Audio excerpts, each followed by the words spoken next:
Voilà une solennelle institution, l'École nationale vétérinaire, qui a abrité une formation de haut enseignement de par ses enseignants de rang magistral et avoir accueilli des élèves.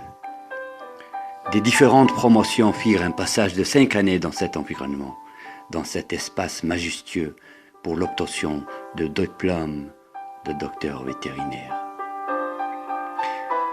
Chaque endroit de ce décor nous fait rappeler un moment de bonheur, un instant de convivialité que nous fûmes vivre entre amis.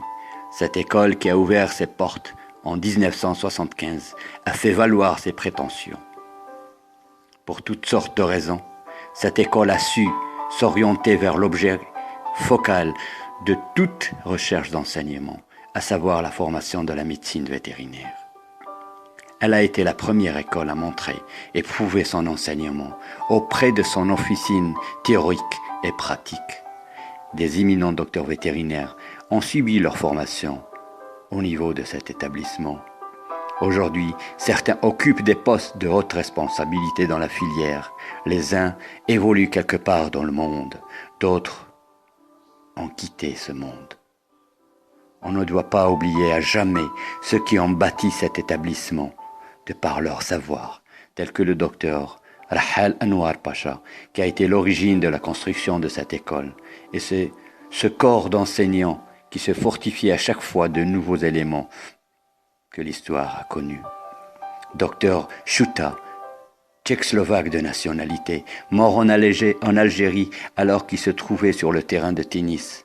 Docteur Corban, Alexandre Michelin, Saniuta Rosa, Reynoso, Orban, Alik, Boubienne, Zapletar, Pachenovski, Marie-Louise Ebian. Puis l'arrivée des Algériens dans les années 80, tels que le docteur Penchikou, Ziyari, Ahmed Oussaïd, Belkacem, Bouziane, Belkacem Oussaïd, Belkacem, Fifi Ben Sharif, Harhoura, Kerdougli, Fenerji, Basta, Terouj, Hassini, puis une nouvelle autre génération. Triki, Mostefay, Mellouli, Mimouni, Baba Issa, Achash, Rejimi Assia, Zoubida Achesh, Bougdour, Fouknous, Medjawi, Bendedouche, Lahoussine et Zemerline Reda.